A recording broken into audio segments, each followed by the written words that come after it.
All right, everybody. All right, welcome to another night of coverage of war in the Ukraine, night 91. I'm your host, Andrew Mercado, and you are watching Mercado Media live on Facebook and YouTube. Again, we're covering this is night 91 of the war in Ukraine. We've been covering this war since night 1, and I'm going to give you the latest news, the latest combat footage, latest clips and videos coming out of the war. We're going to look at the latest map updates. We're going to talk about the latest Russian movements and what their objectives are still in Ukraine, and if they're accomplishing any of those goals. So comment where you're tuned in from, leave a reaction, leave a like, make sure you're subscribed and follow the page, and you can follow along here in the description of the video. So, night 91, Ukraine has accused Wagner Group fighters of committing war crimes in Motyzhyn. One fighter is a Russian mercenary and 2 are Belarusian mercenaries. A historic move in holding the Wagner Group's human rights abuses to account. Turkey has started negotiations with Finland and Sweden on their ascension into NATO. The negotiation process is taking place in Ankara. This is reported by the New York Times concerning the representative of the Turkish president. In Melitopol, occupied by Russian troops, the issuance of Russian passports will begin shortly. This was announced by acting mayor Galina Danilchenko, collaborating with Russian invaders. The world has about 10 weeks of wheat supplies stored. We currently only have about 10 weeks of global consumption sitting in the inventory around the world. Conditions are worse than those experienced in 2007 and 2008. Said Sara Menker, CEO of Agriculture Analytics from Gro Intelligence. And then talking about the latest update in Texas, in Uvalde, 19 children and 2 teachers were killed in a single classroom in the Uvalde, Texas elementary school mass shooting on Tuesday. The shooter, identified as 18-year-old Salvador Ramos, first shot his grandmother in the face, fled the scene, and crashed his vehicle outside of Robb Elementary. Ramos spent roughly an hour inside the elementary school before a tactical unit from the Border Patrol shot him several times and killing him. And that is the very latest with the Robb Elementary School in Uvalde, Texas. And I can speak for myself here and everybody in our team at Mercado Media that our thoughts and any support that we can lend to the city of Uvalde, whether it be prayers or support, we reach out with support and prayers to the community affected by the shooting at the elementary school in Uvalde, Texas. So with that being said, we'll be back after the short intro here for Ukraine, and we'll get into all the ins and outs here. Again, like the video, make sure you're subscribed to the channel, you're following the page, and we'll be back after the short intro.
All right, everybody, check in the stream, comment where you're tuning in from. Welcome to Mercado Media. I'm your host, Andrew Mercado, and we're covering the war in Ukraine. We've been covering this war since day one, and now here we are on night 90 of the war. Ukraine is your home. Comment. Shout out to anybody from Ukraine that's tuned in here. We do have a small Ukrainian audience, and thank you so much for choosing Mercado Media as your source for the updates in Ukraine. So just getting into it here now. Like the video again, comment where you're tuning in from. This is what the latest map of Ukraine looks like.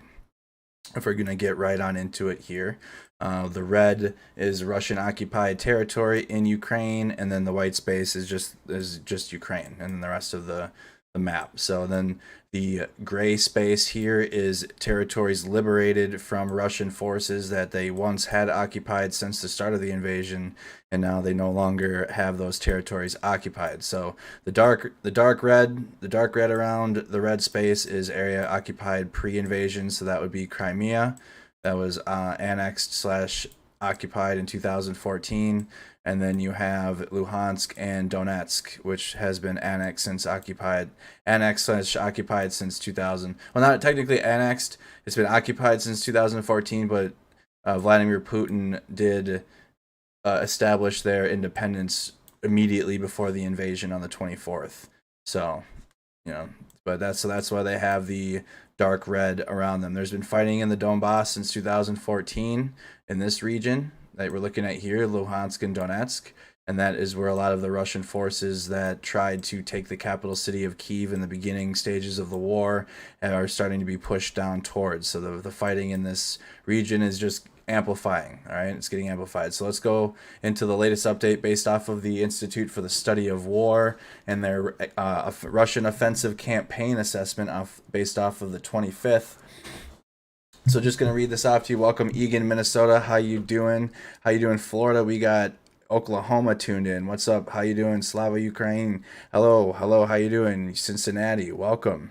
Twin Lakes, Wisconsin, Virginia. How you doing? Missoula, Australia, Queensland, Buffalo, New York, Brooklyn Park, Naples, Florida, Kenosha, Wisconsin. How are we doing? They were singing Bayraktar. That's the name of the Turkish drone that we watch a lot of the videos that are taking out Russian tanks. That's the drone that's being used. The name of it, the Bayraktar drone. Fresno, California. Hello, how you doing? Thank you, Shelly, for those 100 stars. Thank you so much. All right. So again, some pro-Russian mill bloggers on Telegram continue to criticize the Kremlin for appalling treatment of forcefully mobilized Donetsk and Luhansk People's Republics servicemen, contradicting Russian information campaigns about progress of the Russian special military operation. Former Russian Federal Security Service officer Igor Girkin, also known as by the alias of Igor Strechglov, amplified a critique by his 360,000 followers from a smaller mill blogger discussing a video wherein a DNR battalion appealed to DNR heads Denis Pushlin about a maltreatment of forcefully mobilized forces. The mill blogger blamed Russian leadership, not Pushlin, for the beginning of the invasion with some insufficient reserves and unprepared, forcefully mobilized forces. The mill blogger added that Russia did not provide the security of its proxy republics with its new weapons, despite claiming that Ukrainian forces prepared to attack the occupied Donbass areas for a year prior to the Russian invasion. The mill blogger also claimed that the Kremlin failed to mobilize and adequately prepare the next batch of reserves while Ukrainian forces are successfully preparing their troops for counteroffensives. Girkin also said criticized the Kremlin for failing to pay the DNR battalion for 3 months. DNR battalion didn't get paid for 3 months out there. That's the separatist battalion from Donetsk. You got the LNR and DNR, two separatist armies that are fighting on the Russian side from the Donbass. Dang, weren't paid for 3 months. Some mill bloggers claim that Ukrainian forces staged the video, but the video still gathered attention of pro-Russian Telegram users. The incident highlights a continuing shift in Russian language mill blogger information space, regardless of the video's authenticity. Mill bloggers would likely have either attacked or dismissed such a video loudly in the near unison earlier in the war, when they all generally focused on presenting optimistic pro-Russian and anti-Ukrainian narratives.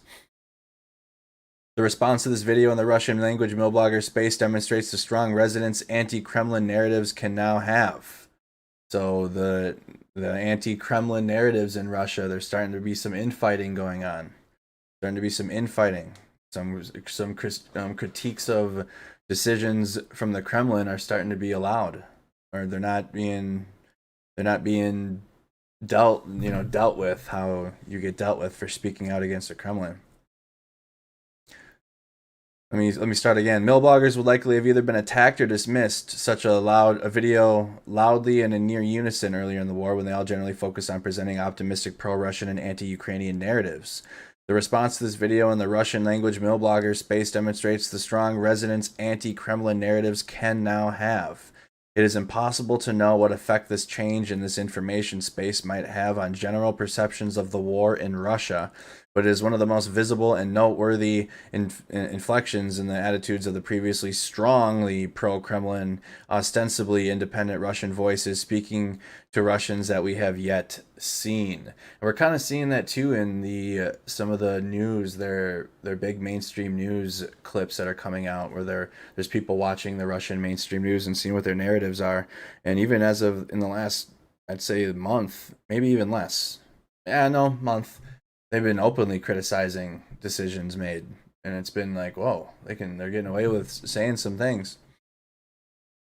Today's statement by the DNR militia head Edward Bosterin, explaining that Russian forces would focus on creating a smaller cauldrons rather than on a single encirclement, is likely in part a response to a critique that surfaced both in the mill blogger space and in the Russian Duma, that Russian forces had failed to form and reduce cauldrons of the sort they had used in 2014.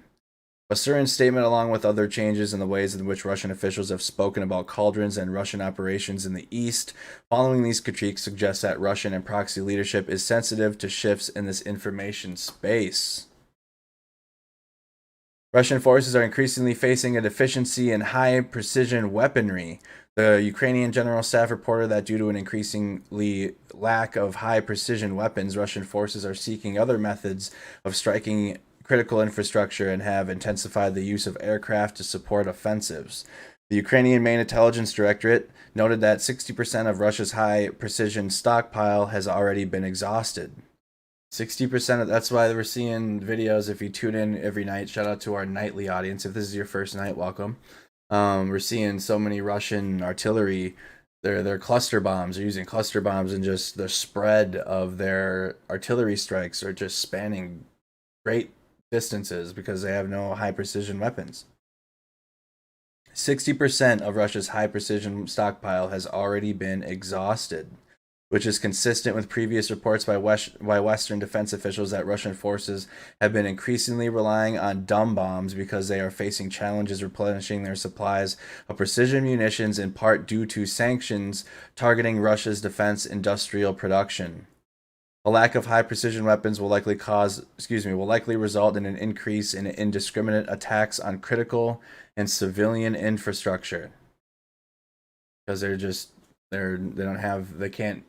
can't pinpoint their targets. It's just we've seen videos where I'm speaking to military audience, but just multiple grid squares worth of, or multiple grids worth of land being just shelled in one hit because there's no accuracy.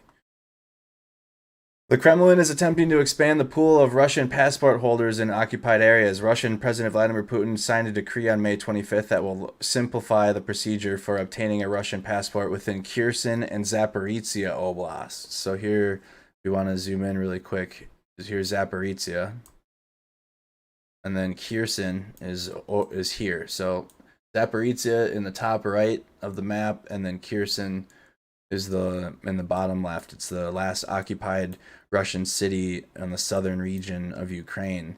They've tried to advance Mykolaiv, but Ukrainian defense around that city is airtight. Airtight defense around Mykolaiv. They've tried it, or the Russian troops have tried that city because the Russian troops would like to take Mykolaiv and Odessa to finish off this land bridge down here to the south, and they have not been able to do so. Ukrainian defense is held strong, and also they have pushed the Russian forces back and have actually liberated further territory the couple times the Russian forces have tried. The last time, it was 3 weeks ago now, maybe a month. 3 weeks to a month, Oleksandrivka was the last city that Ukrainian forces down near Kherson have liberated in the last attempt that the Russian forces tried to take Mykolaiv, and they were pushed back. So, let me get right here, hold on.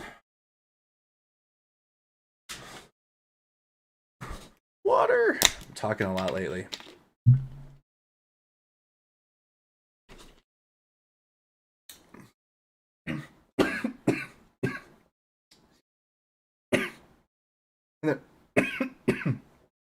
And then it goes down the wrong pipe. Solid. All right. The Kremlin and Russian military commanders are introducing new regulations aimed at addressing and diminishing level of combat-ready reserves. Goodness. Almost taken out by water, dude. But wouldn't that be something?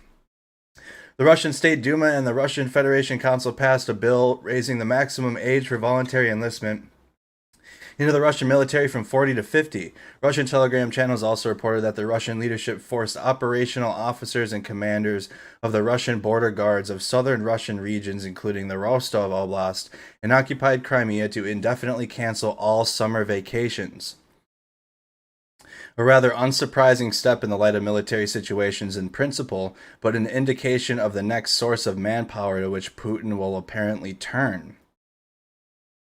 Russian border guards will likely deploy to a training grounds for unspecified exercises in late May. The Ukrainian General Staff also reported that Russian forces are forming new reserve units within the southern military district. Key takeaways from all of that: Russian forces prioritize advances east and west of Popasna in order to cut Ukrainian ground lines of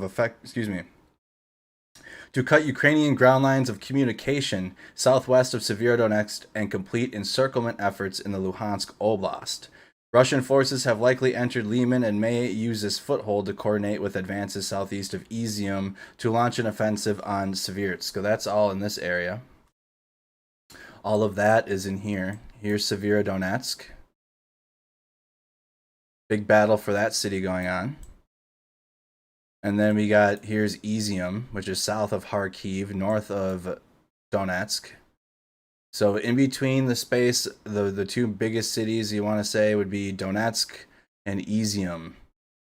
The white space between these two major cities, this cauldron, if you will. And then we're going to go through the latest updates here in Popasna after we get the latest breakdown of the Russian offensive.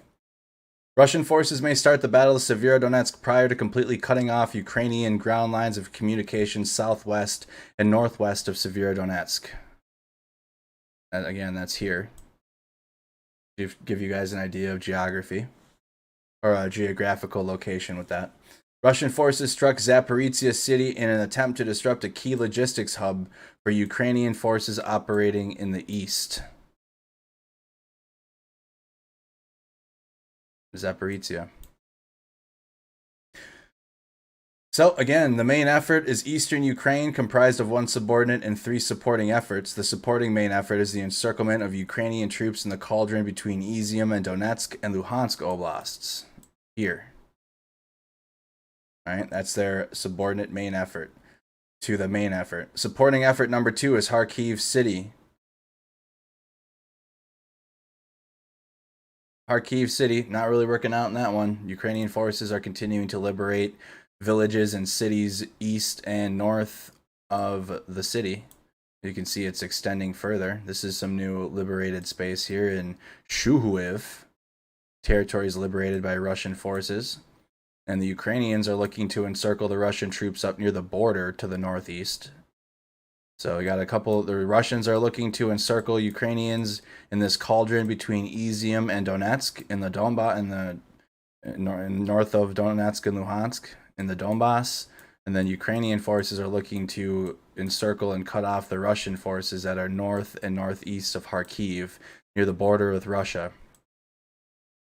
Another supporting effort number 2 is the Southern Axis. That'd be Kherson, Crimea, this region. So let's go into it. Main effort: Eastern Ukraine. Subordinate main effort: Southern Kharkiv, Donetsk, Luhansk oblasts. Russian objective: encircle Ukrainian forces in Eastern Ukraine and capture the entirety of Donetsk and Luhansk oblasts, the claimed territory of Russians' proxies in the Donbass. So let's go over here for their main effort. That's the east of Ukraine. The Donetsk People's Republic militia head Edward Basurin confirmed that Russian forces have adopted an approach of creating a smaller cauldron to deprive Ukrainian troops of logistics and reinforcements, rather than pursuing a single large-scale encirclement on the Donetsk Oblast administrative border.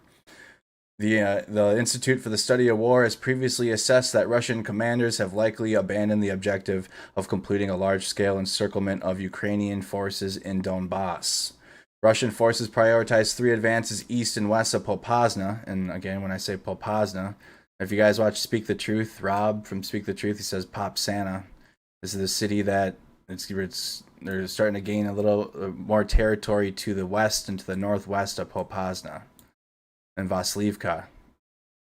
All right, we'll talk about that. Extending into this white space.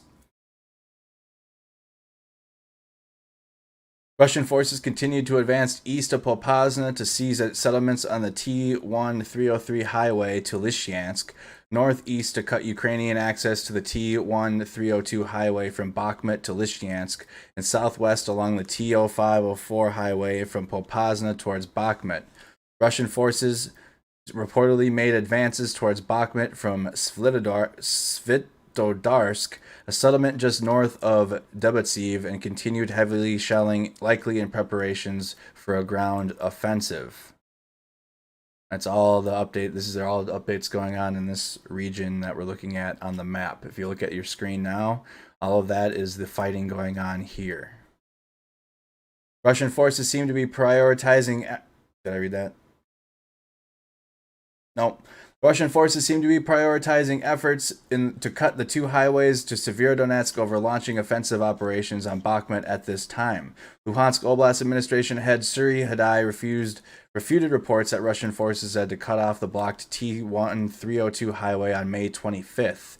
Russian forces are unlikely to completely isolate Ukrainian forces from ground lines of communication just by seizing the southwestern T-1303 and the T-1302 highways to Severodonetsk, given the network of alternate, if smaller, routes in the region will need to block or disrupt Bakhmut and Svierts to complete the Luhansk cauldron. Trying to cut 2 major highways off. Trying to cut off their ground line of communication here in the Donbass, in this cauldron of space here. If you just want to isolate this region in Ukraine, it'd be, again, the red is Russian occupied, and then the white space here is what Ukraine is trying to defend. Russian efforts to isolate Severodonetsk and Lysychansk may not be well synchronized in time and space with an impending direct Russian assault on Severodonetsk. Although it is too soon to tell, the Russians are likely some days away from even cutting off the ground lines of communication to Severodonetsk and Lysychansk, and it will likely take some time for the disruption of these ground lines of communications to affect the city's defenders' abilities to continue fighting. The intensity of the Russian artillery and air attack, however, combined with the massing of Russian forces drawn from elsewhere in the theater for the assault on Severodonetsk, suggests that the assault could be launched before the ground lines of communications have been cut, or before their disruption could have been material effect. The drive to cut the ground lines of communication could also be an effort to create an outer encirclement ring. However, to prevent Ukrainian forces from attempting to reinforce Severodonetsk as it is attacked, or to relieve it if it falls or if it is isolated. So here's Lysychansk and Severodonetsk. Intense fighting going on here. Russian forces may need to conduct a ground offensive in Severodonetsk in upcoming days to maintain their pace after committing a significant portion of personnel, artillery, aviation, and logistics to the front. The Ukrainian Defense Ministry reported that Russian forces conducted offensive operations in the vicinity of Severodonetsk and Lysychansk on May 25th. Hadai stated that Russian forces will lose the momentum of their heavy shelling and motivation if they do not launch an attack on Severodonetsk by Sunday. Hadai reported that Russian forces already committed over 10,000 troops Approximately 25 battle battalion tactical groups, which are BTGs, composed on 300 to 500 servicemen each, and military equipment including S-400 surface-to-air missile systems. The Russian military commanders likely had to withdraw these forces from other axes, slowing down the Russian advances on Zaporizhia, Donetsk, and Kharkiv oblasts. Russian forces have also reportedly reached mortar range of Severodonetsk. Russian forces continued unsuccessful attempts to improve tactical positions in the direction of Sloviansk and advanced southeast of Izium. Alright, we're moving over here now. There's Lyman. There's Sloviansk, so I just want to show you. Izium is now to the top of the map, and here's Sloviansk. So we're just slightly moving west of that little cauldron, that little pocket space. The Ukrainian General Staff reported that Russian forces unsuccessfully attempted to launch another ground assault on Dovenki, approximately 18 kilometers south of Izium. Russian forces have also tried to advance towards Lyman from the Izium area, but did not gain any ground from this direction. Social media videos of Russian soldiers claiming to have entered Lyman from the east have suggested that Ukrainian forces could have withdrawn from the settlement on May 25th. So this is Lyman. I know it's blocked by an icon here. But this is Lyman. Okay, so you're looking at the area that we're discussing right now. It's just zoomed in. So you got Sloviansk, Lyman, Izium, right on the map, right here. Slightly to the west of that little pocket. An offensive in Sverdlovsk would assist Russian forces in cutting Ukrainian ground lines of communications to Severodonetsk from the northwest. So that would be from this region. This is northwest to Severodonetsk. Russian forces unsuccessfully attempted to seize settlements east and west of Advidka and did not achieve any territorial gains on Donetsk-Zaporizhia Oblast border. Russian forces reportedly shelled railway tracks near Advidka on May 25th, but likely further shake up Ukrainian fortifications in the area. Unconfirmed social media reports reiterated that Russian forces made advances to encircle Ukrainian positions from the northwest, but the Institute for the Study of War cannot independently confirm those claims. Those claims haven't been confirmed yet. That Russian forces made advances to encircle Ukrainian positions from the northwest. Let's look up Advika. I can never remember where this one is. I'll try to lock it into my memory. In Donetsk. Just north of Donetsk. Okay. Just north of it.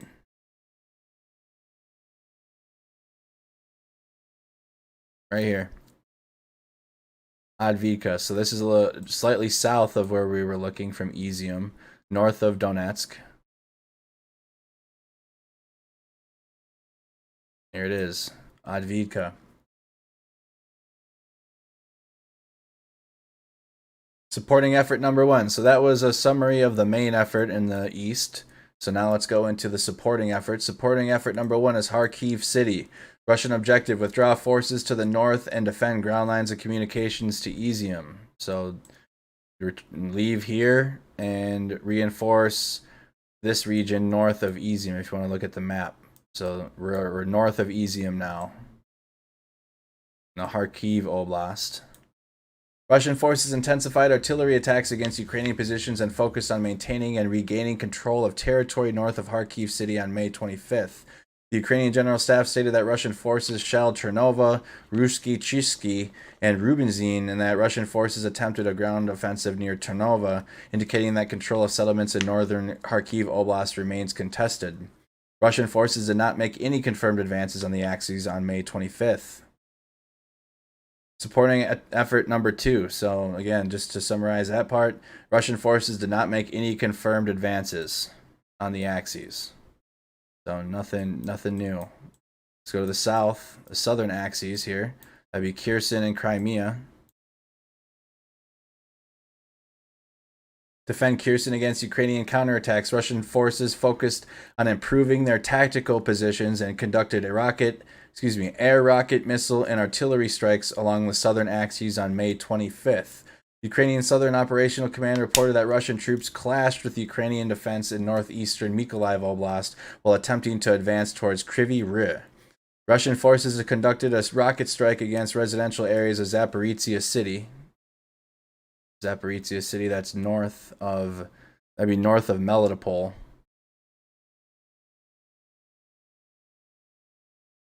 Which the Russian Defense Ministry claimed was an attack on Ukrainian production workshops at the Motyzhyn plant. The direct attack on Zaporizhia City is likely intended to disrupt key logistics hub for the Ukrainian army operating in the east. Russian forces additionally fired on areas in the Kryvyi Rih and elsewhere in Dnipro-Petrovsk Oblast, Mykolaiv, and Kherson Oblasts. Ukrainian Southern Operational Command noted that Russian forces regrouping in Crimea continued to bolster air defense and deployed 2 additional S-400 anti-aircraft missile divisions to the northwest portion of Crimea. So again, this peninsula here, I want to isolate it. This is Crimea. Whenever you hear Crimea, just look at, you got like Ukraine. Okay, it's this peninsula here. This is Crimea. Activity in Russian-occupied areas. Russian objective: consolidate administrative control of occupied areas, set conditions for potential annexation into the Russian Federation or some other future political arrangement on Moscow's choosing. Occupational authorities continue to take measure to consolidate administrative control of the occupied territories on May 25th. So that's just all occupied territories. Russian President Vladimir Putin signed a decree on May 25th that simplifies the procedure for obtaining Russian passports in Zaporizhia and Kherson Oblasts. The Ukrainian Resistance Center referred to this decree as an attempt to, quote, mass passportization, which is likely an indicator that occupation authorities could seek to facilitate annexation directly into the Russian Federation and strengthen administrative control over occupied areas. Russian occupiers in the Kherson Oblast are reportedly trying to force locals into occupied areas to cooperate with occupation organs and are attempting to mobilize Ukrainians into the Russian army. That'd be fucked. Sorry for my language. Russian forces around occupied Berdyansk and Vasilivka are reportedly blocking exits from the cities with concrete slabs, indicating that occupation authorities seek to stem the flow of people from occupied territories and allow for the implementation of further controls. Russian forces continue to strengthen occupation control on Mariupol. So we're talking about Mariupol now. This is the port city that was made headlines for weeks. The Azovstal plant. That's the Azovstal steel plant in Mariupol. The Russian Defense Ministry claimed that Russian and proxy forces completed the demming of seaport and that the city is beginning to function on a more regular basis. Advisor to the mayor of Mariupol, Petro Andriushenko, stated that authorities in the Donetsk People's Republic are beginning a new policy in Mariupol wherein citizens will be eligible to directly obtain Russian passports without obtaining DNR passports.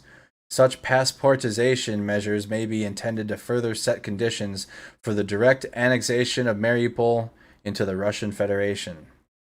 Occupation authorities additionally continued filtration and deportation measures in Mariupol under the supervision of Federal State Security, FSB agents, and Russian volunteers. So what happened to Crimea and what happened to Luhansk and Donetsk, the Russians are looking to do the exact same in Kherson, in Melitopol, Mariupol, and any other territory that they're occupying. But right now, it's more seriously in the southern axes, in Mariupol, south of Zaporizhia and the Zaporizhia Oblast, north of Crimea, looking to annex this entire piece of land into the Russian Federation. Immediate items to watch. Russian forces are likely reinforcing their grouping north of Kharkiv city to prevent further advances of Ukrainian counteroffensive towards the Russian border. That's what we're seeing here. Russian forces may commit elements of the 1st Tank Army to northern Kharkiv in the near future. Russian forces are prioritizing cutting off 2 major highways to Severodonetsk, but may start to storm the city before they successfully cut all ground lines of communication. Occupation forces in Mariupol will continue to strengthen administrative control of the city, but are likely unsure as to what the ultimate annexation policy will be. Russian forces are likely preparing for Ukrainian counteroffensives and settling in for protracted operations in southern Ukraine. That is the full breakdown of the Russian offensive in Ukraine now. Let's go into the country and see the latest news stories, which go counterclockwise, starting with the capital city of Kyiv. 8 hours ago, the Ministry of Foreign Affairs of Ukraine condemned Putin's decree on simplified issuance of Russian passports to residents of Zaporizhia and Kherson regions. The ministry called this paper legally invalid. Simplified issuance of Russian passports. It's the passport thing I was talking about towards the end of that breakdown. Passportization of citizens. Legally invalid, straight from the capital of Kyiv. Explosions in the Kamytsky region. So you had explosions 6 hours ago. We're just going around the country for the latest news updates that are geolocated. Explosions in Uman 7 hours ago.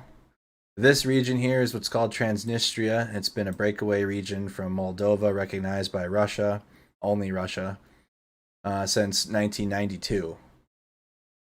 That's why that is red and also dark red. Here in Mykolaiv was shelled yesterday with Tornado-S multiple launch rocket systems, and we have a photo.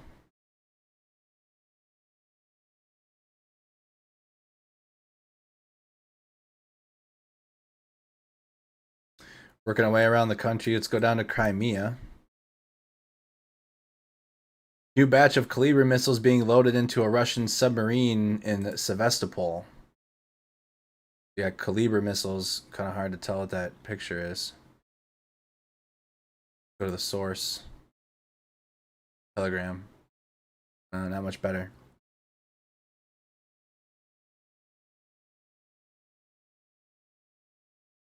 Translation: in the occupied Crimea, Kalibers are loaded on the Russian submarines. Photos were published by our colleagues from Crimea.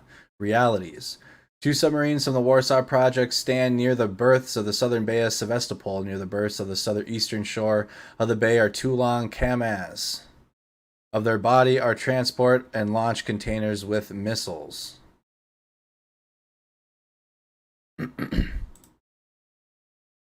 Alright, working our way around Crimea, north of Crimea now.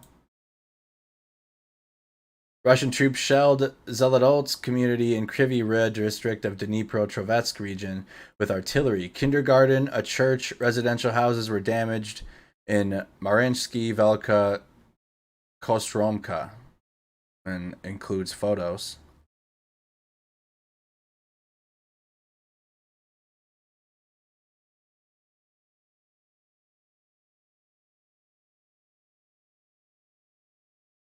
Continuing our way around the country here in Melitopol. Echelon with T-62 tanks arrived in Melitopol, occupied part of the Zaporizhia region. Echelon with T-62 tanks arrives on the railhead. Spam those reactions if y'all haven't. Spam the reactions. Share the stream. Hit the share button bottom left on Facebook.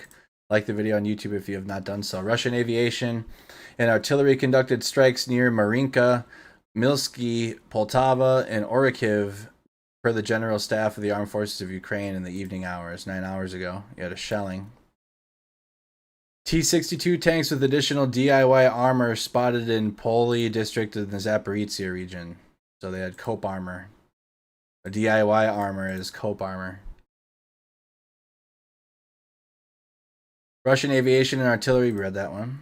Keep working our way down. We're working our way into the Donbass now, north of Donetsk. Russian forces conducted assault actions near Krasnoyarivka, Kaminka, Adiivka, Prisky, and Adivkia regions. So assault actions along the border in the Donbass for the latest news. Going around Popasna. In the Donetsk region, Russian forces conducted artillery and aerial strikes. So these icons here in this cauldron, same update. Artillery and aerial strikes. Northwest of Popasna, Russian troops attempted offensive and assault actions near Beretstrov, Lipov, and Nerovkri without success, General Staff of the Armed Forces of Ukraine says in the evening. That was 8 hours ago. Blue update. Head of the Luhansk Regional Administration, as of noon today, Bakhmut-Lysychansk Road is passable, though being shelled by Russian troops. Passable, but shelled by Russian troops. Yeah, Russian troops in the Liman town in the Donetsk region. 11 hours ago.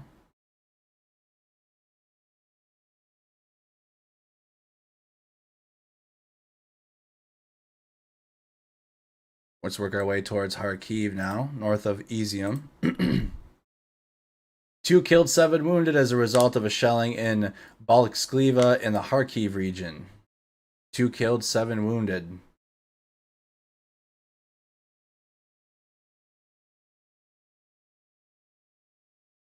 Bunch of siren alarms. These are siren alarms. Kharkiv, 1 killed in a shooting in a bus in Kharkiv. 1 killed in a bus shooting. On the other side of the border with Russia, shelling reported today in Nikivka in the Zura-Halivka villages in the Belgorod region of Russia. About 10 buildings damaged. It's on the other side of the border, north of Kharkiv. Let's go to the very far northeast. 2 Russian Su-24 launched missiles at Hudov and Shaligny villages in the Sumy region. That was 14 hours ago. In some of the liberated territory in Ukraine. Oops.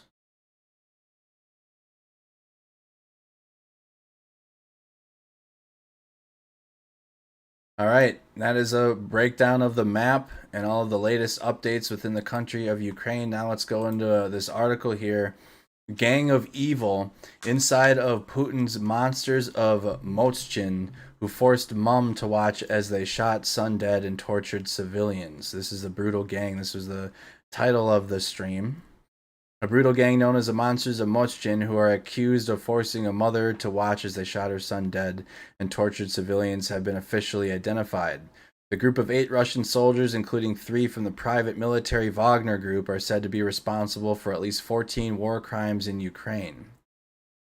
These are pictures of the gang.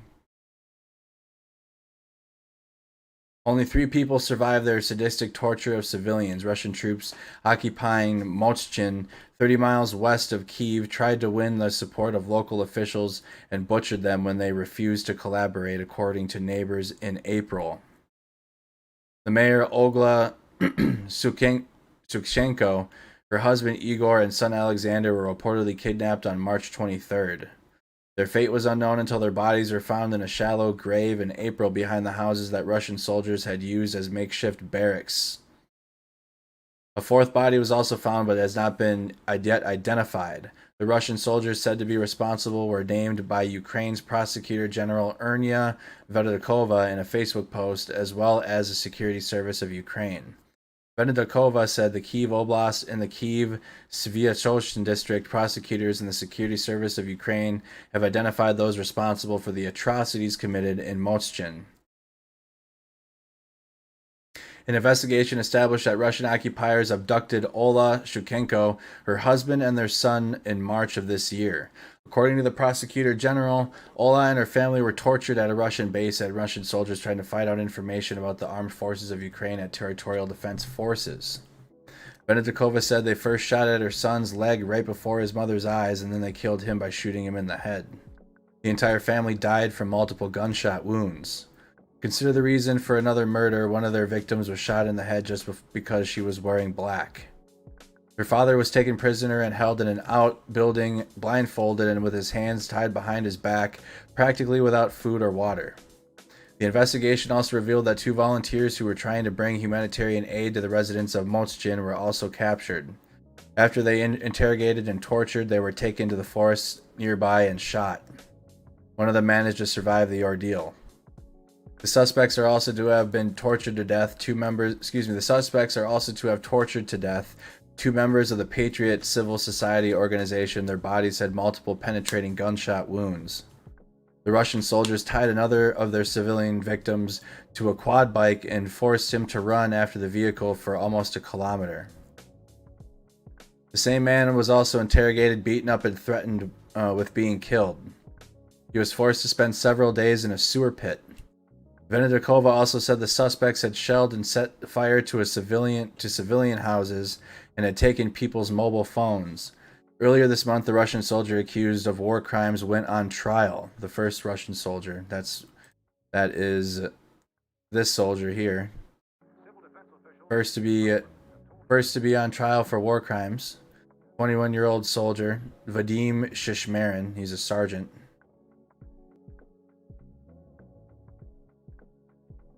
Vadim Shishmarin.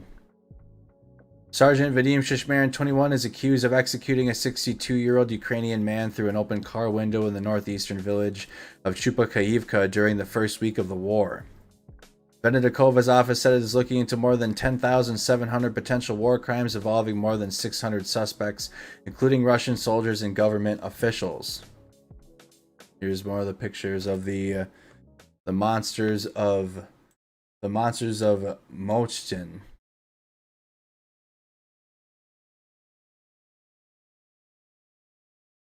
So that is the latest update with that and the war crimes being committed in Ukraine. Let's actually get an update on this, the first Russian soldier to be accused of war crimes. Watch the video. There are 3 simple changes I tell all of my arthritis patients to make. Number 1, you have to drink water. A Ukrainian court held a preliminary hearing in the first war crimes trial arising from the Russian invasion on Friday. Captured Russian soldier 21-year-old Vadim Shishmarin has been charged with the murder of a 62-year-old civilian in a case that holds huge symbolic importance for Ukraine. The tank commander faces up to life imprisonment over the killing in a northeastern Ukrainian village on February 28th. 4 days after Russia's invasion of Ukraine began. Shishmarin was led into the courtroom by police to a glass booth for defendants. He spoke to confirm his name and that he was a Russian serviceman. His lawyer said he will tell the court at a later date whether or not he denies the charge. Speaking to reporters after the hearing, State Prosecutor Andriy Sinyuk said, quote, "This is the first case today, but soon there will be a lot of these cases." The Prosecutor General's office said in a statement that the soldiers stole a car to escape with 4 other Russian servicemen after their column was targeted by Ukrainian forces. The Russians then allegedly drove into the village of Chupahivka, where they saw an unarmed resident riding a bicycle and talking on the phone. It claims the suspect was ordered to kill the civilian to prevent him revealing the Russians' presence and fired several shots through the open window of the car at the civilian's head. The man died on the spot. The statement did not say how he was captured, nor elaborate on evidence that led to the charges. The SBU's security service of Ukraine conducted the investigation into the case, it said. Shishmarin and his legal team could not be reached for comment ahead of the hearing. Kiev has accused Russia of atrocities and brutality against civilians during the invasion. It claims to have identified more than 10,000 possible war crimes. Russia denies targeting civilians and says Kiev has staged war crimes to smear its forces. The Kremlin told reporters on Friday that it had no information about a trial. Russia calls its actions in Ukraine a special operation to disarm the country and protect it from fascists. Kiev and its Western backers say that is a false pretext for an unprovoked war of aggression. The court is set to reconvene on May 18th. May 18th is when it's going to reconvene. That 21-year-old looks soulless. You can, like Todd said, there's sunken eyes. Shishmarin, a captured member of a tank unit, appeared at Solomansky district in Kyiv in a small glass cage wearing a blue and gray outfit. He faces life in prison after allegedly opening fire on Ukrainian man as he walked along a road talking on his phone. Ukraine's top prosecutor is probing whether Vladimir Putin's troops violated Ukrainian and international law by allegedly killing, torturing, and abusing thousands of Ukrainian civilians. Prosecutor General Ernia Venedikova's office said it is looking into more than 10,700 potential war crimes involving more than 600 suspects, including Russian soldiers and government officials. Many of the alleged atrocities came to light last month after Moscow's forces withdrew from around the capital of Kyiv, exposing mass graves and streets strewn with bodies in nearby towns. On Thursday, Shishmarin's lawyer Viktor Ovyekskov said he and his client had not yet decided how he will plead. Prosecutors have said Shishmarin was part of a group of Russian troops that had been defeated by the fierce Ukrainian resistance on February 28th, just 4 days after the invasion. After the Russians fled, they opened fire on a car and stole the vehicle. They then drove to Chupakaivka, a village in the Sumy region about 200 miles east of Kyiv. Benedikova said the Russian soldiers spotted a man walking on the pavement talking on his phone. Shishmarin was allegedly ordered to kill the unarmed civilians so he wouldn't be able to report the brutes to the Ukrainian authorities. He fired his Kalashnikov rifle through open window and brutally shot the victim in the head. He died at the scene just a few meters from his home. The prosecutor has not identified who gave the order. The Security Service of Ukraine posted a short video of Shishmarin speaking in front of camera and briefly describing how he shot the man. The SBU described the video as one of the first confessions of the enemy invaders. Shishmarin said I was ordered to shoot. Wearing a blue and gray hooded sweatshirt, I shot one round at him, he falls, and we kept going. As the inaugural war crimes case in Ukraine, Shishmarin's prosecution is being watched very closely. And that gives me, how do you feel about Ukraine holding their own war crimes trials? I feel it's a lot better than the International Criminal Court, who the very first week of the war had a coffee break. The Ukraine was testifying and arguing their case for what Russia was doing, and then they stopped them mid testimony and needed a coffee break. That's the International Criminal Court, The Hague. So that's the latest update with the Russian war crimes. Watch this despicable exchange of the Kremlin-controlled Russian state TV about Putin's brutal war against Ukraine. Pundits say that Ukrainian children will have no fathers, no homes, and a destroyed country. So this is coming from the Russian state media. This was sent to our Discord server. Thank you to everybody that's sending videos to our Discord server. Американским детям нечего есть. А украинским детям в это время доставляют снаряды и бомбы, которые должны каким-то образом обеспечить их будущее, что более всего интересно. У них не будет отцов, у них не будет домов, у них будет выжженная страна, и ничего того, что есть у американских детей, у них не будет. И это так и выглядит благо, которое хотят принести западные страны украинскому народу. Зато у них Макдональдс будет. Да, но он, видимо, будет обгорелый в связи с тем, что происходит. Американским детям нечего есть. Damn, dude. А украинским One детям... more time on that. This is a Russian state TV. American children will have nothing to eat. Американским детям нечего есть. А украинским детям... American children have nothing to eat. Is that the baby formula shortage? Is that the baby formula shortage that's going on?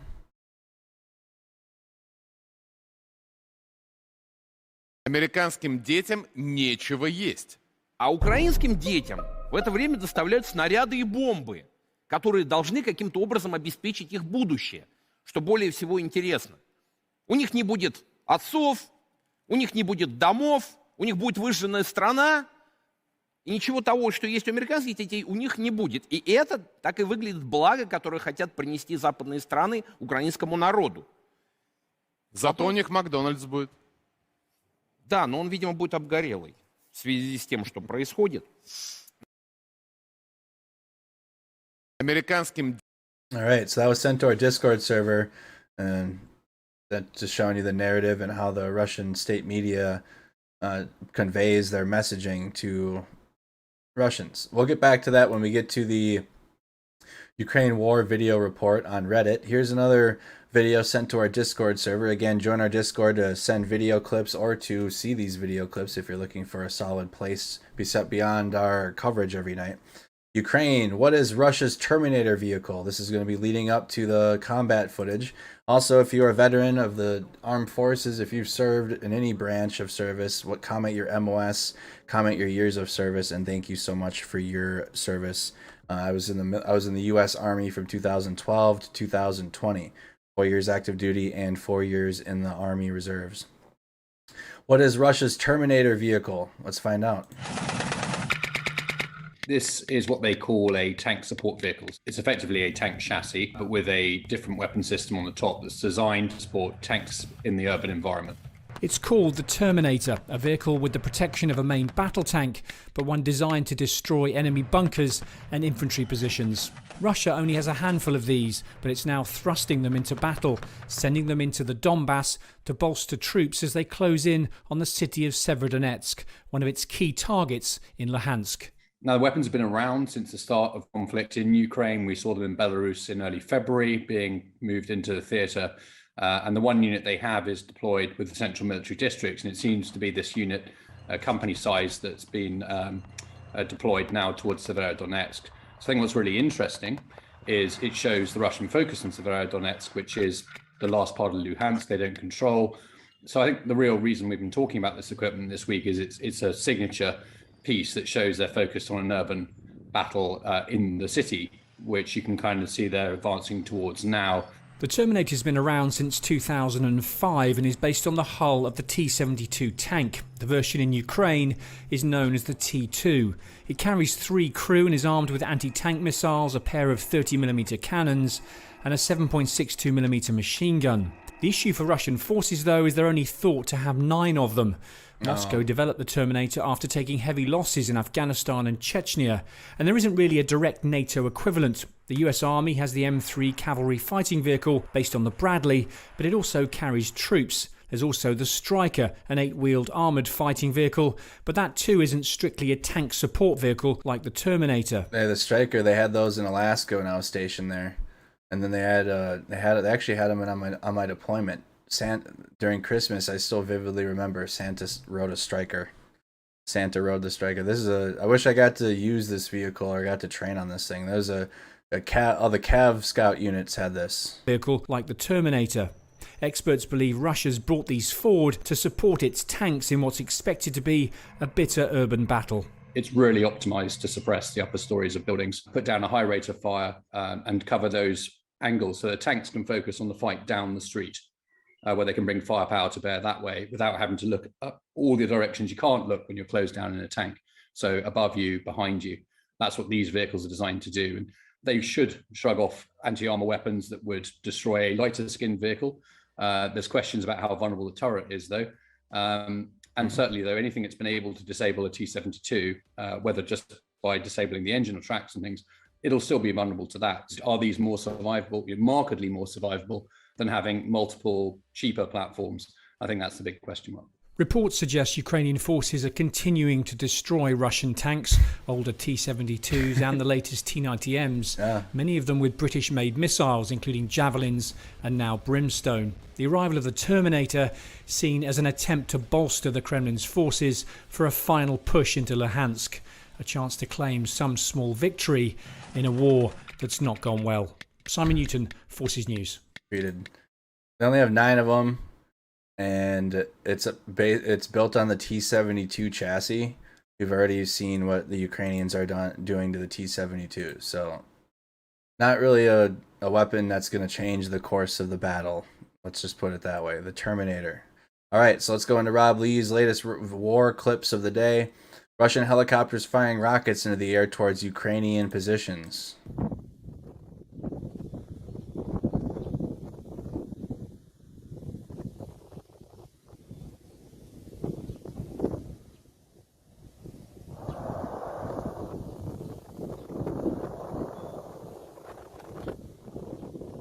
Hit that like button if you guys haven't. Make sure you subscribe. Thank you, Jimmy CT78, for subscribing to the channel. If you want to join the live chats, just subscribe and follow.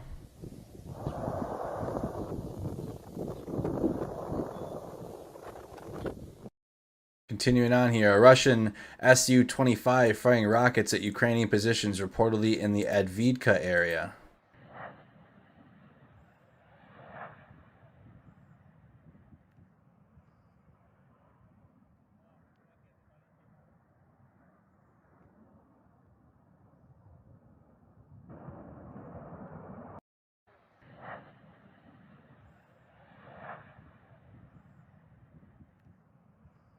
in the Advidka area.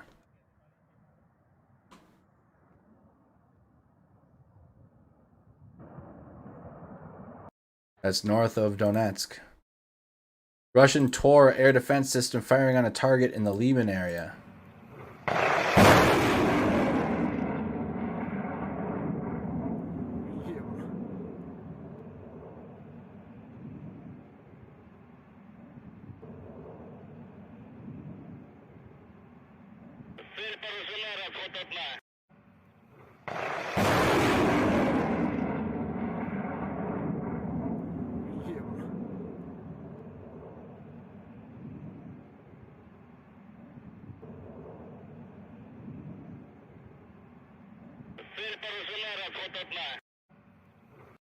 All right. Russian forces, excuse me, video from Ukraine's 30th Mechanized Brigade showing artillery strikes on Russian troops. Video shows a VDV BM2 and a destroyed tank.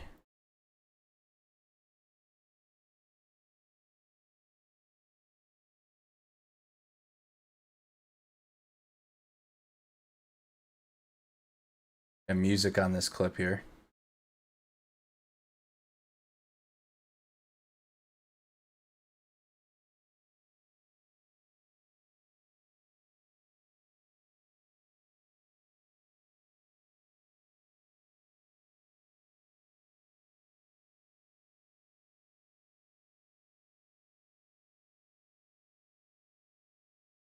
Doing well. What's up, Mehmet?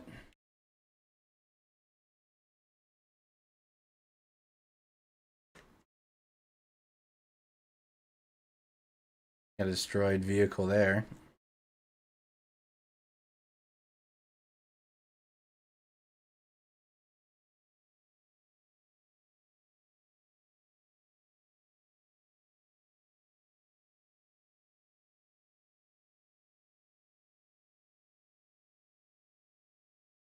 Going from crater to crater or trench to trench to avoid the artillery.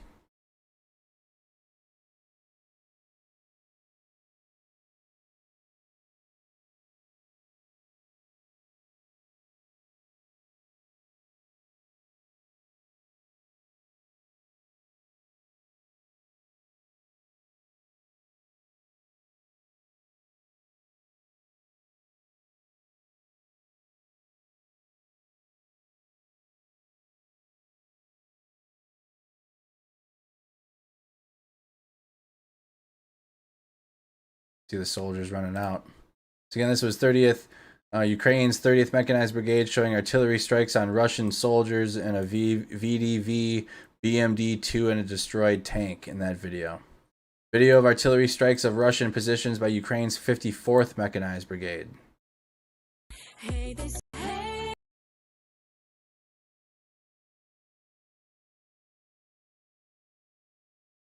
Do the Benny Hill theme song.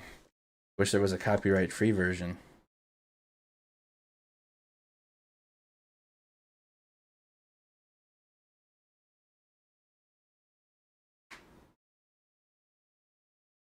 Hey, Lori became a member. Oh my goodness, Lori Roger, thank you so much for becoming a member. It's so huge. Helps me continue doing this every day.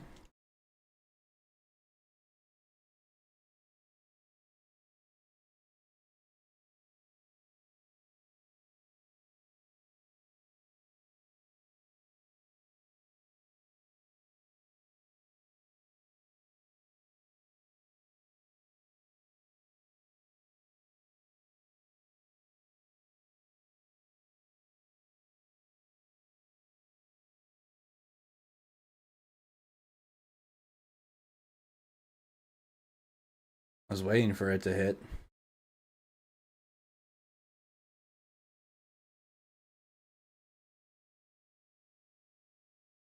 There they are, destroyed.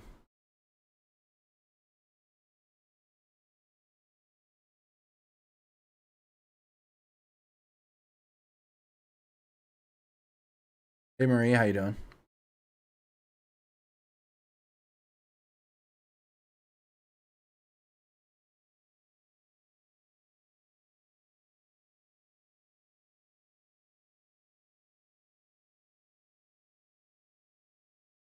All right, next clip here. Video of Russian artillery or multiple launch rocket strikes on the Krasny Liman. No audio here.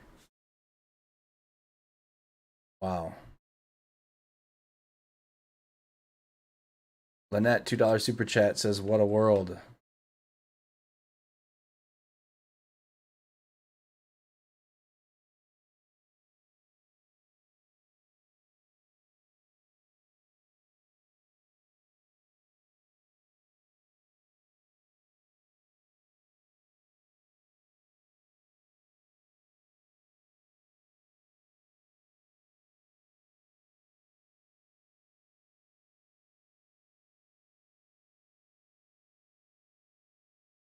Again, these are strikes in the Liman area in the Donbass. Next clip. Looks like a M777 howitzers have a box that houses the digital fire control system, unlike earlier models delivered to Ukraine, indicating that it could possibly use Excalibur precision guided munitions, though the DFCS could have been removed.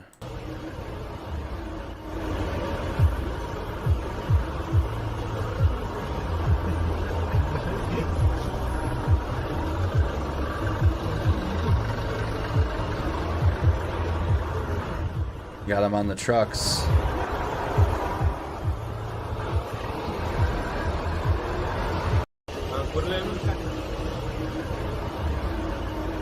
On their way to the crisp yard.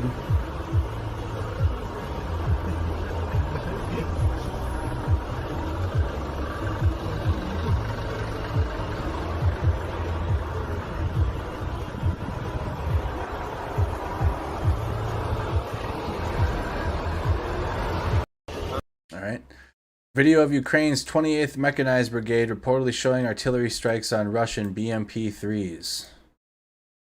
Christine Brantley with a $9.99 super chat. Thank you so much, Christine. Oh.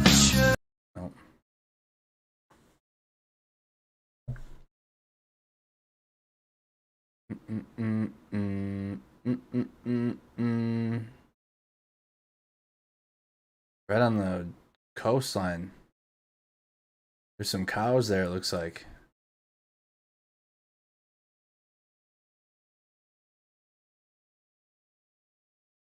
Natasha with 50 stars. Thank you, Natasha.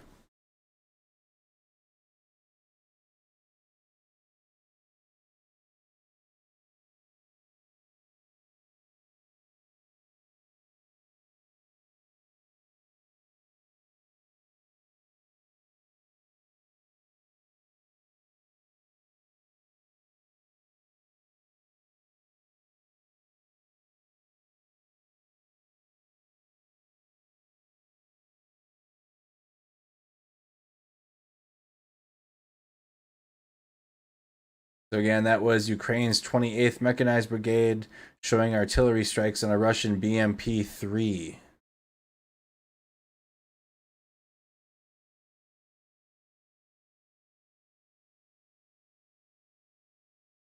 Look at all the houses that are already hit by that have already been hit by artillery. So you had a BMP in there.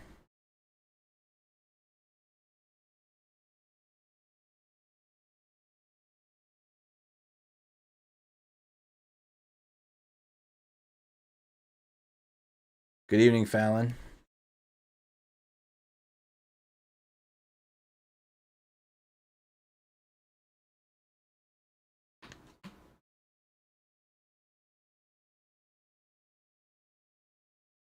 That was a BMP exploding there.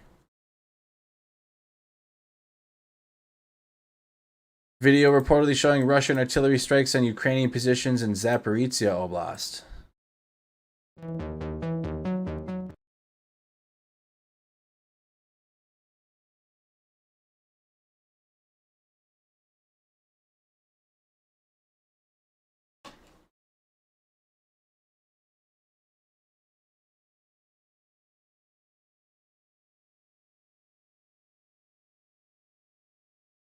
Natasha Gorby, thank you so much.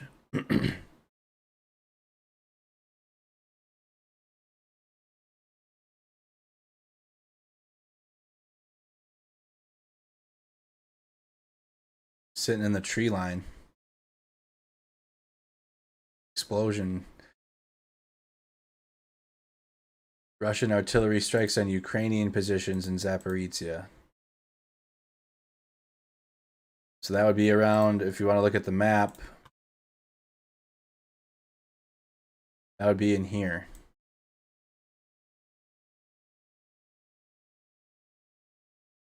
Circling where my mouse is circling.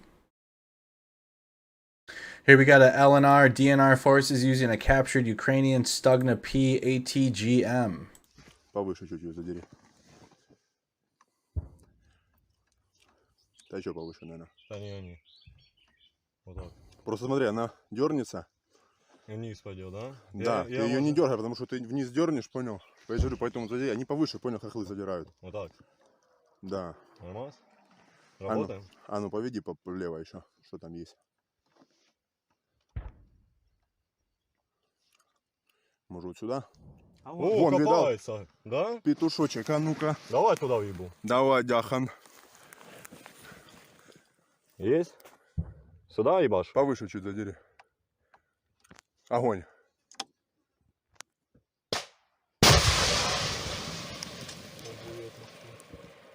Давай, давай, давай, давай! Ай-яй-яй, хорошо. Как петушочка кинул, ебать. Хорошо, Дяхан, Ну, хорошо. Видел, где? Скручиваем.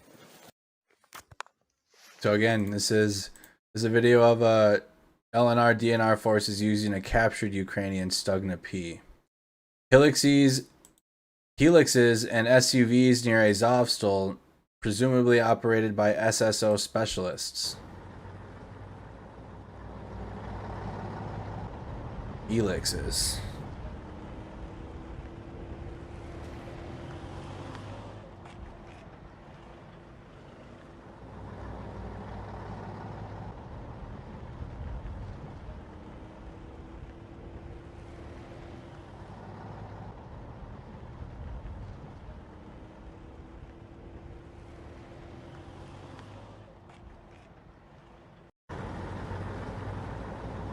All right, next video. Also, I do hope y'all join us tonight for video games. I do stream video games at night, just to right before bed. We're playing Metal Gear Solid, the Metal Gear Solid franchise. So join us after this stream completes for some gaming. Video of Russian sappers demining the beach in Mariupol with a URAN-6 mine clearing VGV. Russian sappers demining.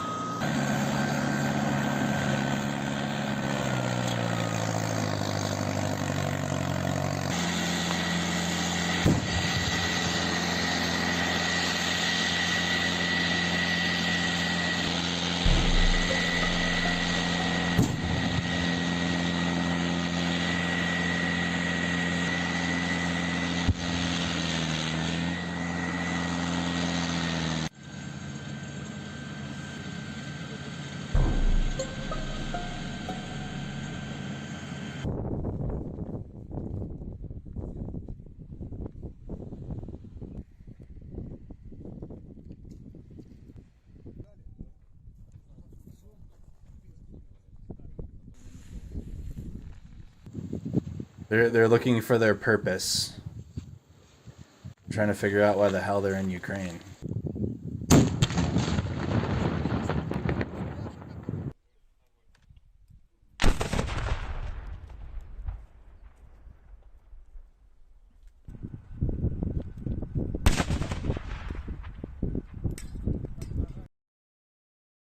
Watch that one more time. Where does this say this is? At that rate, they should have cleared the whole beach. At that rate, they should have the whole beach cleared in no more than 7 to 8 years. I'm dead.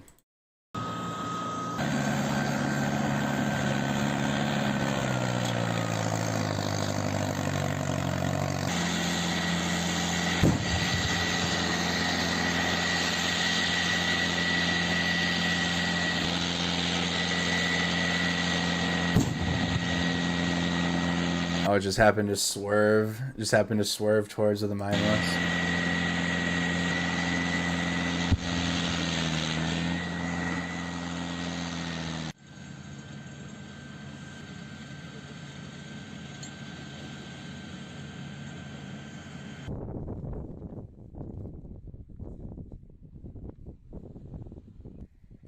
All for the video. At least they're not doing it where the cameraman's walking right in front of the guy sweeping for mines. Who saw that Russian video? The Russian mine sweeping team where they were clearing mines and the cameraman was walking. You know what I mean? Like, gotta imagine. But they was in front of the camera was in front of the lead minesweeper, so the camera guy would have gotten blown up by the mine before the. I guess that's Russian strategy. Use their media for their minesweepers. Video of Ukrainian stuck in a PATGM strike on a Russian vehicle. Oops, that was really loud. Добре, добре. Ніхуя не бачу. Зараз все буде. Зараз веди, друже, правіше. Не спіши. Не спіши,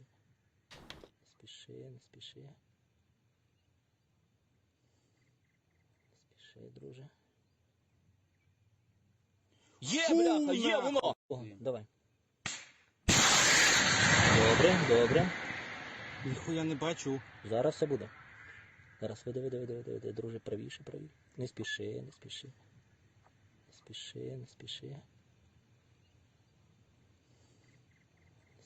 друже. Є, бляха, є воно! О, давай.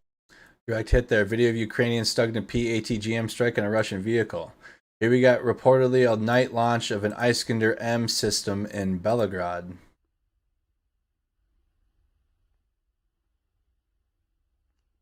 Iskander M launch in Belgrade.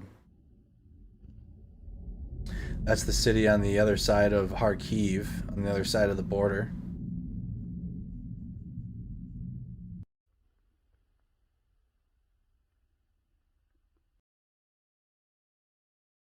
The LNR Cossacks with a 2S4 Teopan 240mm heavy mortar in the Komya Shuhavka area. All right. Благодаря этим ребятам мы делаем крутые видео, которые смотрят весь мир. Спасибо им. И привет нацикам будет от них.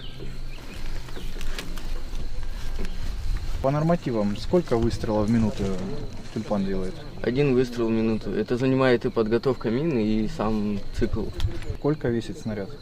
130 килограмм. Какая дальность полета вообще? 9,5 максимальная дальность. Километров, да? Да. Разлет осколков на 400 метров. Данная установка предназначена для ведения боевых действий и разрушений, где окопан противник в блиндажах, как бы он там ни был закопан, бетоном залитый, все это достается. Стреляет данная установка на дальние расстояния, где был засечен противник, где были у него укрепрайоны оборудованы, все это разбираемое. Дирекционный 2568.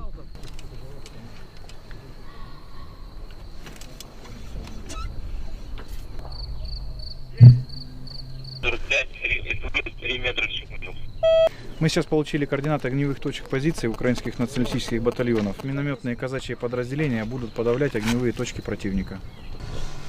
Поехали!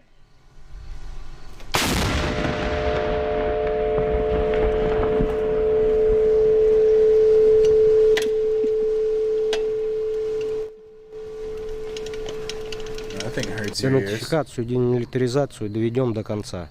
Работаем, братья. Is it mandatory if you're Russian, you have to wear these silly hats? Like if you're Russian, does this like come with, you just get this assigned to you at birth? Богу, что мы Gotta keep it with you everywhere. Or you to the gulag.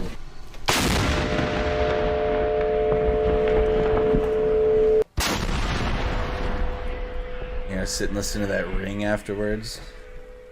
Война против русского народа, развязанная националистами, с которыми боролись наши деды. Вот. И они получат по своим заслугам. Нацизму нет места на этом свете. Вот. И мы поэтому будем защищать наши семьи, детей, родных и близких. И они получат это все по заслугам. Они выбрали не тот путь. Вот. Ну, если они его избавят. Okay. Yeah, it's like firing. It is. Looks like it is firing straight up.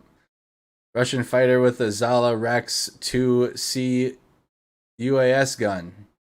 These are those things that are taking out drones. Drone guns.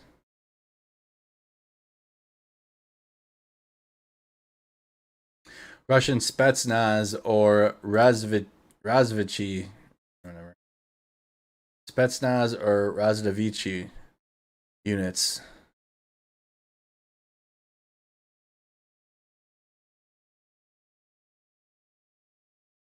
In Lehman. Russian BMP-T tank support combat vehicles.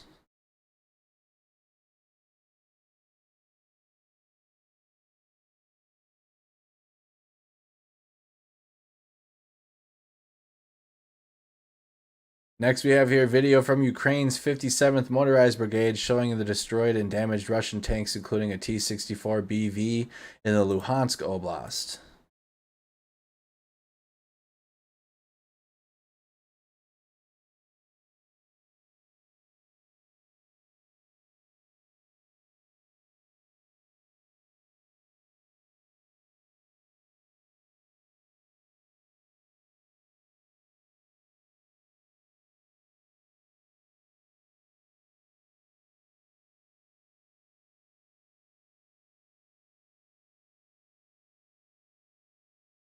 You can see the whole tread came off that tank. Got the Z on it. Got the Z on the panels. Got the Z all over it, actually. To the front, on the sides.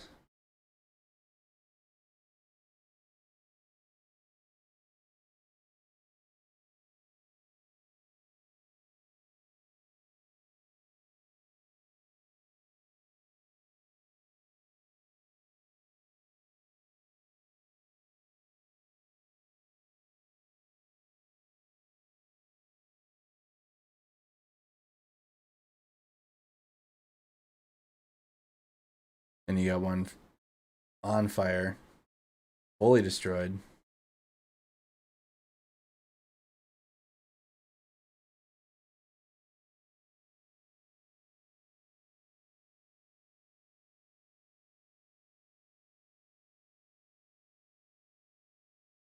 Two tanks not going anywhere.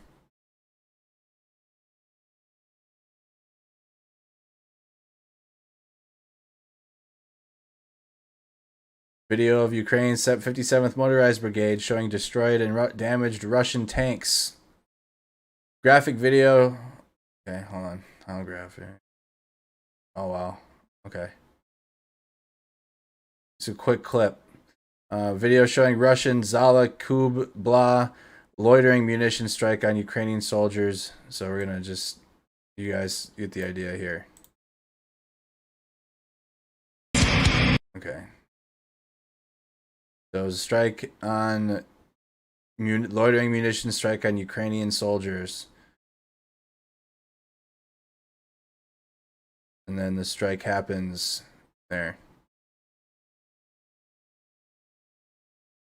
Video from Ukraine's 45th Artillery Brigade showing artillery strikes on a Russian defensive position with BMPs. Я могу взять, я могу взять человека и, смысле, бан, пулемет калашник, да, я спокойно могу прям 100 человек прошли, там голову оторвать. Ты что, в это не веришь? Настя, я долбоёб встал, я вообще не могу встал. Как же грустно. Но я могу убить человека. And now music.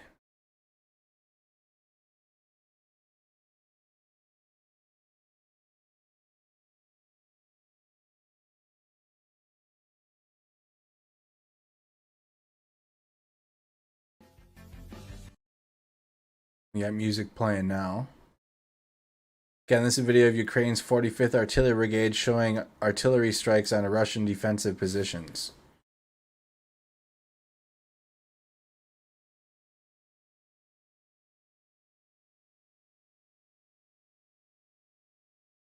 Comment where you're tuned in from if you have not done so. We've got about a half hour left of coverage here.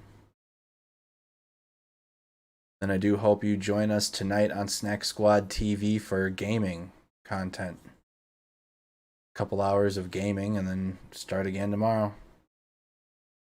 Trial coverage in the morning, war coverage in the evening. Next video. Video of a Russian Iskander MTEL launching a 9M723 series quasi-ballistic missile.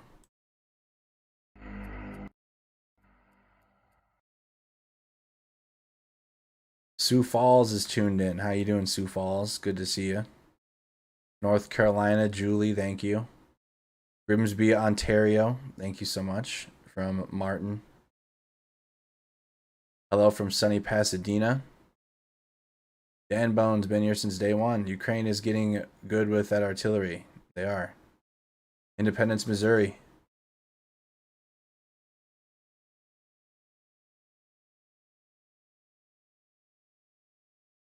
Victoria, BC, Canada. Watching from Twin Valley, Minnesota. Thank you so much. Thank you, Joan. Next here, we got a video of a captured Russian T-72 B3 tank with an O marker with a dash. Montreal, Quebec, Hastings, Minnesota. Зэп, нахуй. Или что это, блядь? На мину наехали? Аккуратно, тут ТМ. Здорово. Не идите ПМ. А, он на мину наехал. Как, не лазим тут ТМ. Да. Вот так она. Dang. Captured Russian T-72 B3 tanks, but it looks like they were engaged at the end. Or it sounds like they were engaged at the end. Это пидорас по нам сюда хуячил. Зэп, нахуй. Или что это, блядь? На мину наехали? Аккуратно, тут ТМ. Здорово. Не идите ПМ. Hello from Albany, Oregon. How you doing, Albany, Oregon? Как, не лазим тут ТМ. Да.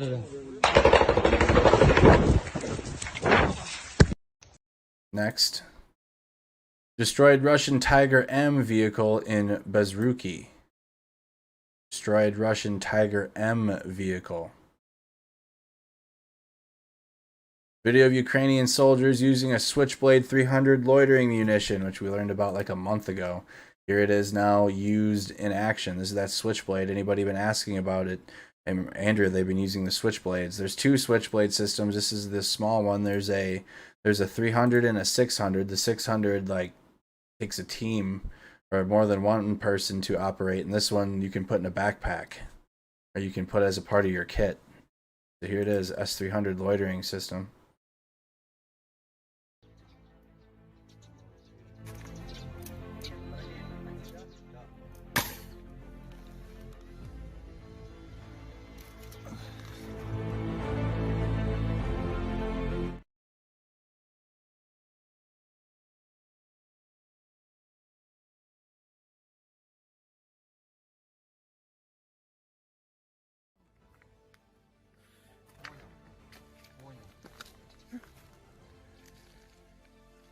Yeah, iPads and tablets and shit all over the battlefield. Tablets, drones.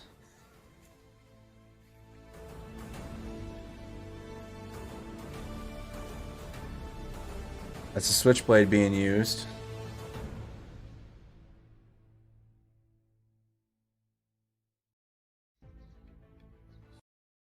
Video of DNR Somalia Battalion in Mariupol from March.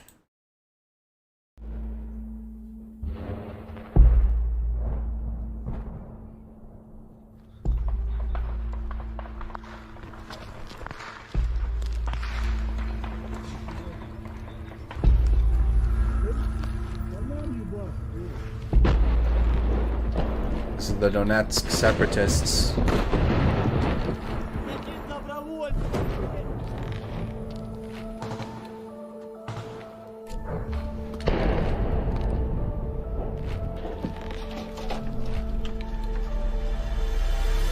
В том доме вот кто-то шароебился, может наши.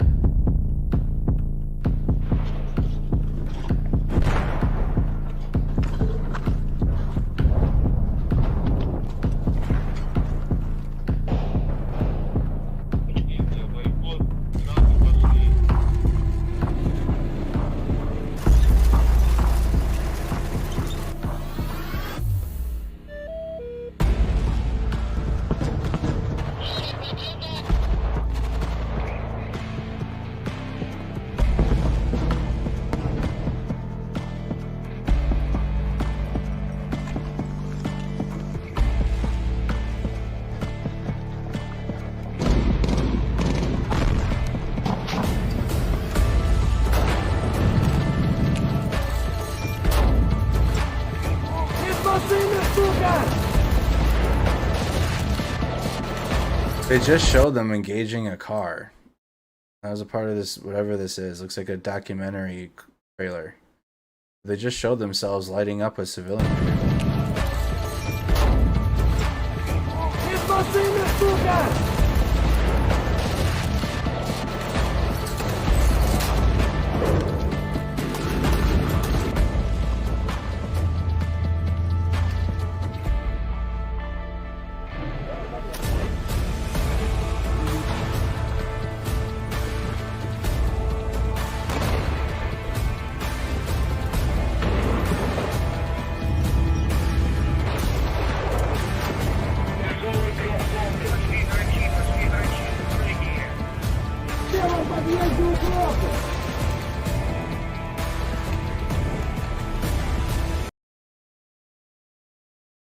There, part 2 to that? No, that's so that is video from the DNR Somalia Battalion, the Donetsk Republic separatists. Video of a Russian Buk M3 air defense system in Ukraine.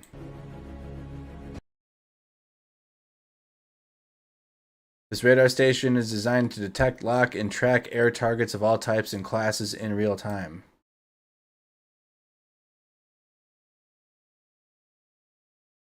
Starting with unmanned aerial vehicles and ending with ballistic missiles.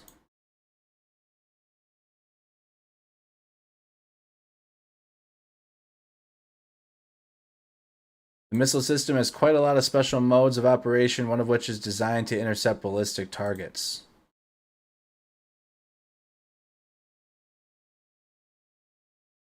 The software of the missile system allows to perform air targets recognition in 3 to 5 seconds.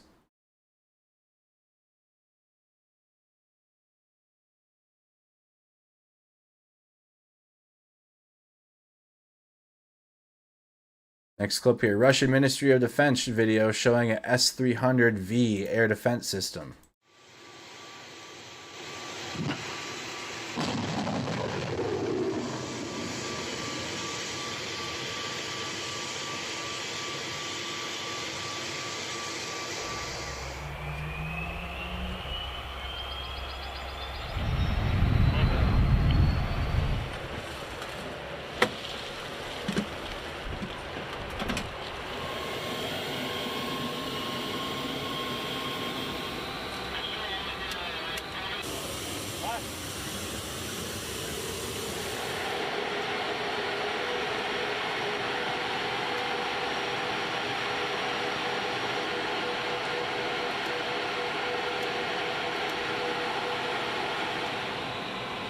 Сотка 120-му есть цель, азимут 100.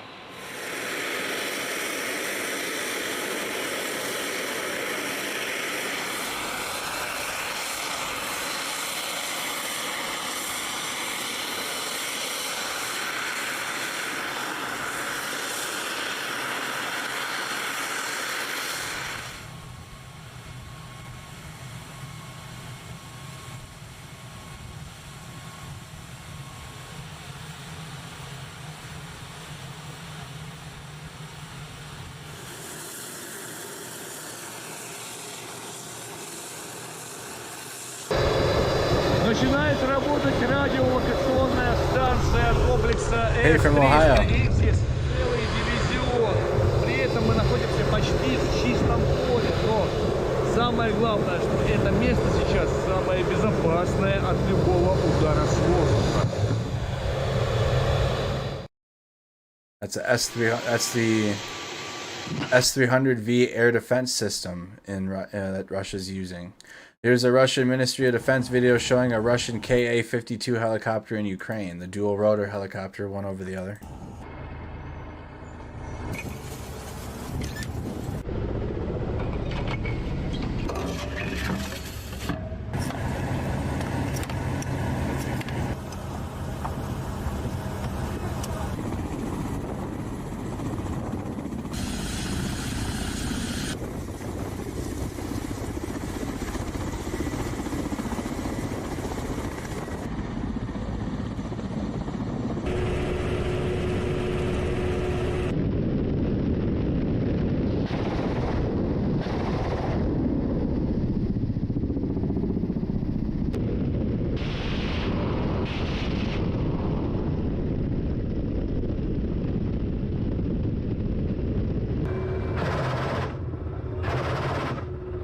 It raises its nose to get more distance on its rockets whenever you see that.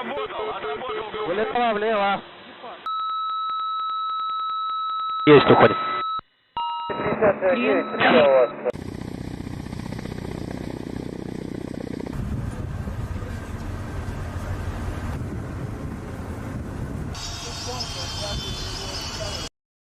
Next video, Russian Ministry of Defense showing a Black Sea fleet ship launching Kaliber cruise missiles at the Motyzhyn factory in Zaporizhia.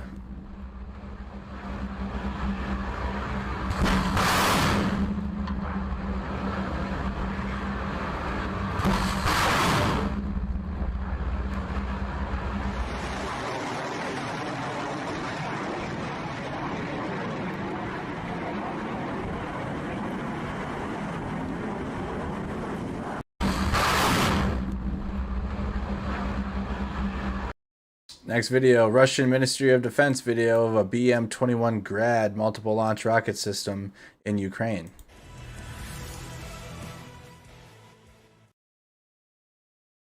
Video's got some music to it.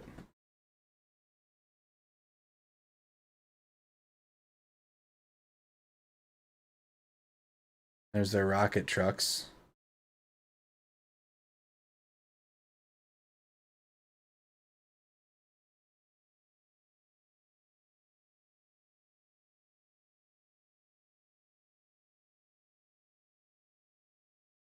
Next, we got Russian Orlan 10 UAV footage showing Russian artillery strikes on Ukrainian positions in the Komashuavka area.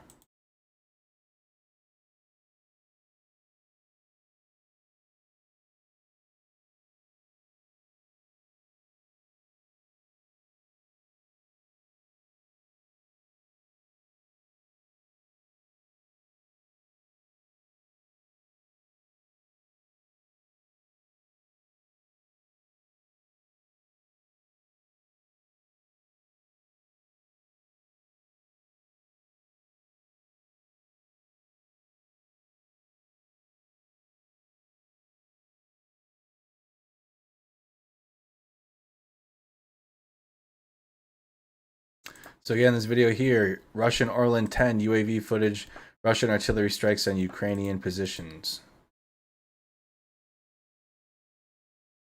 I know, it's like one pixel.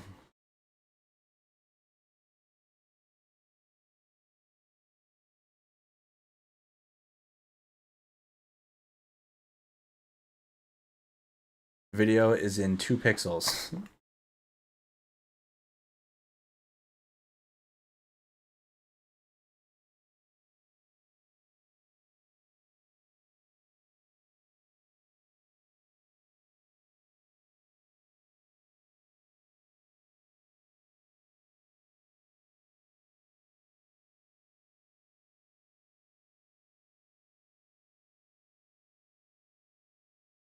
All right, next. Video of Russian TOS-1 Alpha thermobaric multiple launch rocket system and artillery strikes on Ukrainian positions in the Novo-Malahivka area. Oh.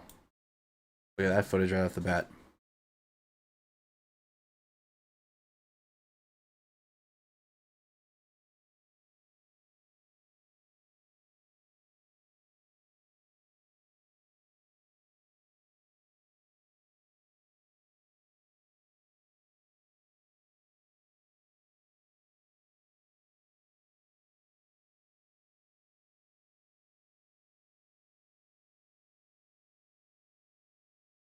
The first one, you could see that. Look at the explosion on that, and the shocks, the shockwave.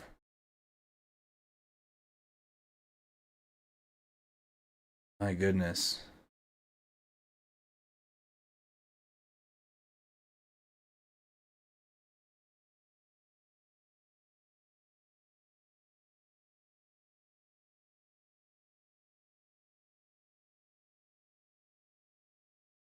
It's got the thermobaric multiple launch rocket system. Second half of the video. Where's the first half? Okay, so you got the first half. Here's the second half.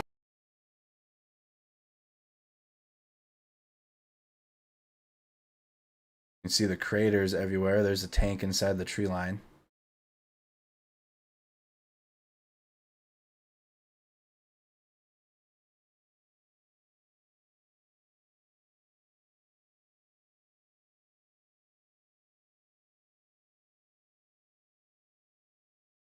Tank destroyed in the tree line. Hey, how you doing, Blaze420? Welcome. Just reacting to the latest clips, war footage, war clips coming out today.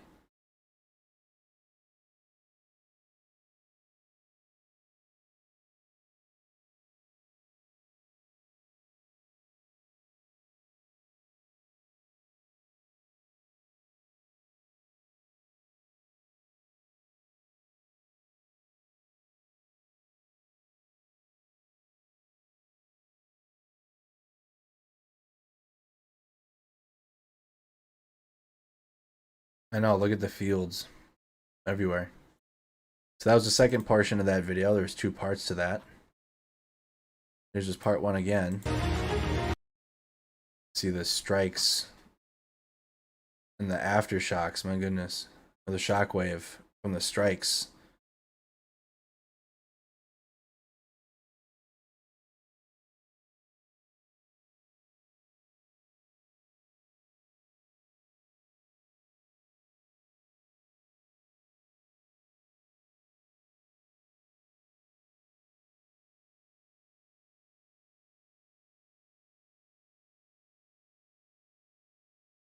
Oh. So here we go, aftermath of what strike? Multiple videos. Okay, so we watched this already, but I'm going to play it again just so we can get both of them. Black Sea Fleet ship launching Kaliber cruise missiles at a motor-sick factory in Zaporizhia. And then you see the aftermath of this. The aftermath.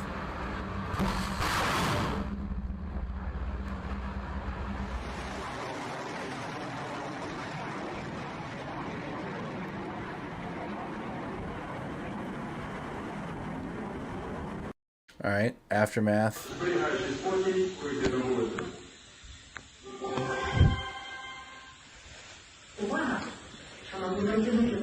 Я не хочу туда идти. Ой, там может быть газ, я не хочу. Я пошла назад, ну его нахуй, не пойду я туда. So, strike from the Black Sea Fleet, and then the aftermath. Video reportedly showing LNR tank firing on Ukrainian positions while coming under Ukrainian fire in Novotovishki.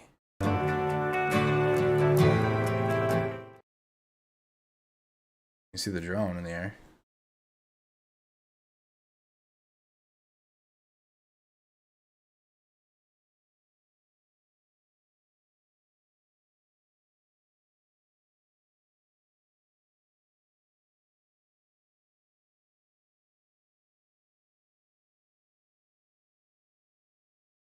Look at how destroyed everything is.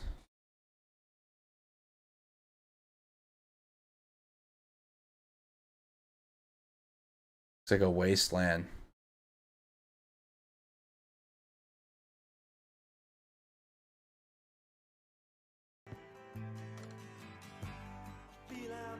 On heaven's door.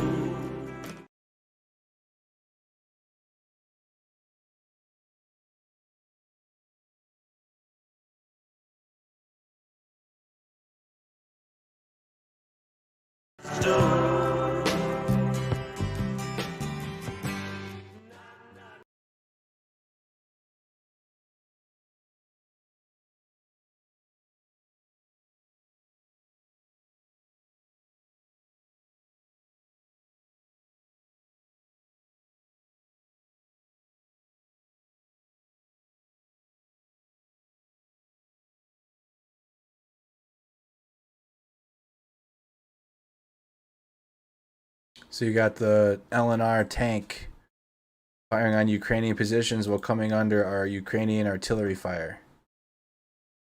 The Luhansk separatist tank.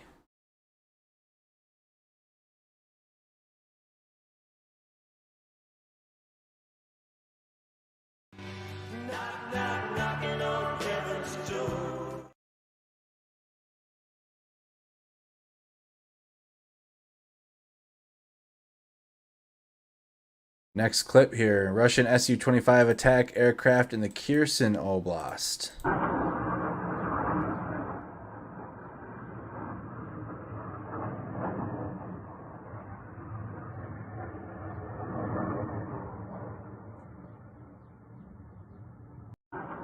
Watching from Alberta, Canada. How you doing, Irene? Good to have you.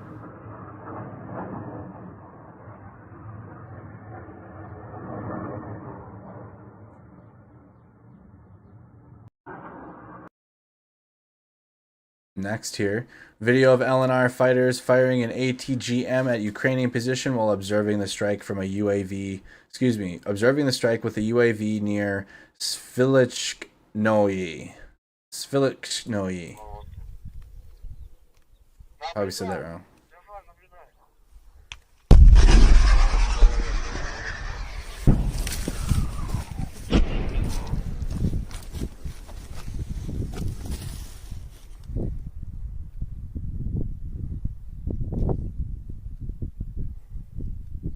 Прям в окошечко. Прям в окошечко, да? Да. Заебись. Прапор, я Джафар, зачет.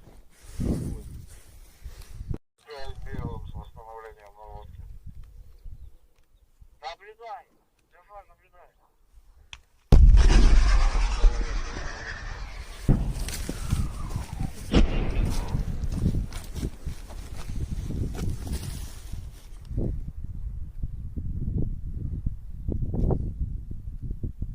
Next video here, again, that was the LNR fighters firing an ATGM at Ukrainian positions while observing the strike from a UAV. I think this is the second part of that.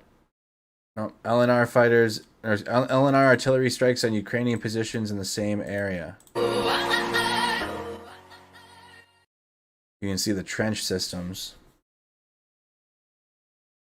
Love is forever. Thank you so much for joining us. How you doing?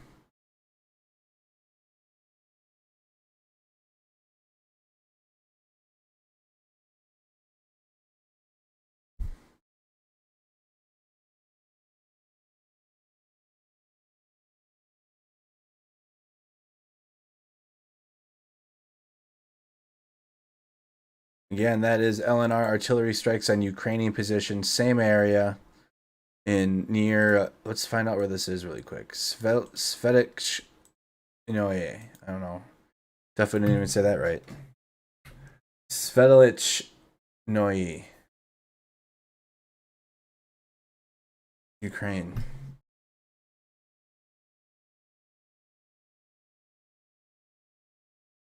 In Zaporizhia. Probably the Russian way to spell it.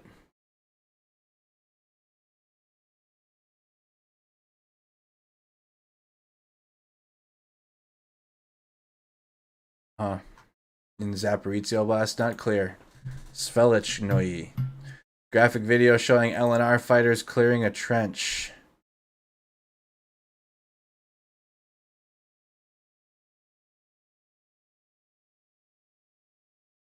We got strikes on the trench directly on Ukrainian soldiers.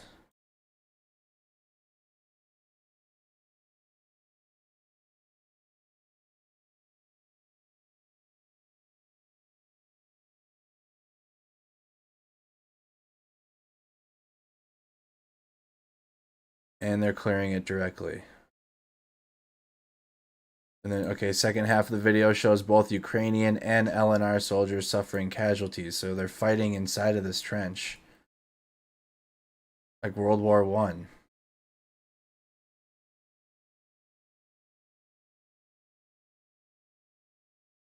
You got Ukraine. It looks like the Ukrainians are in the top portion of the trench.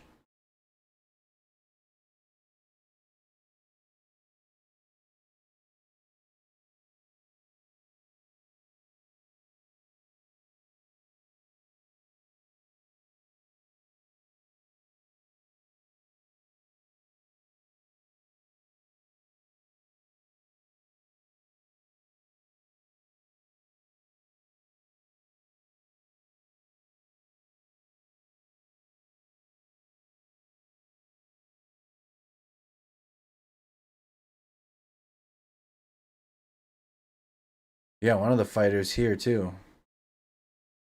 They're really close. He just threw a grenade. Dang, dude. He just there was a grenade tossed next to him. He just got rid of it.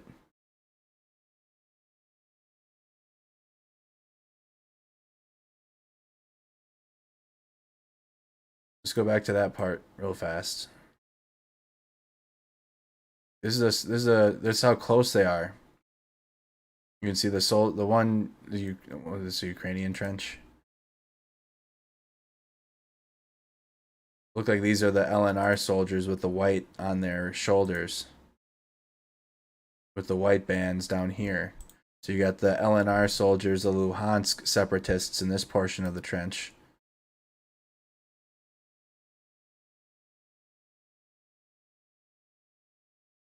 And they're fighting right here. This guy and this group are fighting right here.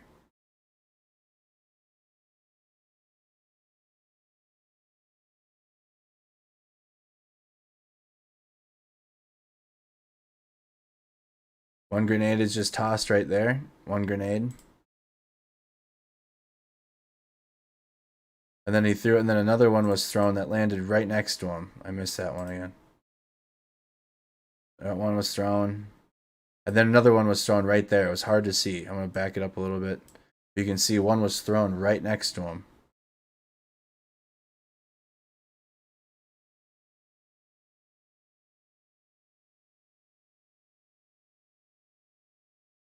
He just got that out.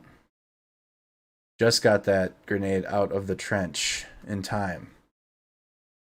All right, that is the ending of the latest war clips of the day. We're going to be going through the Ukraine war report tomorrow at 7 p.m. and going through that timeline of videos. If there isn't, there was just a lot of war coverage, war clips today to go through. So again, key takeaways from the day. Immediate items to watch for the war, just in general, in the grand scheme of things. Russian forces are likely reinforcing their grouping north of Kharkiv city to prevent further advances of the Ukrainian counteroffensive towards the Russian border. Russian forces may commit elements of the 1st Tank Army to northern Kharkiv in the near future. Russian forces are prioritizing cutting off two major highways to Severodonetsk, but may start to storm the city before they successfully cut off the Ukrainian ground lines of communication. Occupation forces in Mariupol will continue to strengthen administrative control of the city, but are likely unsure as to what the ultimate annexation policy will be. So look for the Russians to attempt to annex more cities in Ukraine, the same way that they annexed the Crimean Peninsula and Luhansk and Donetsk.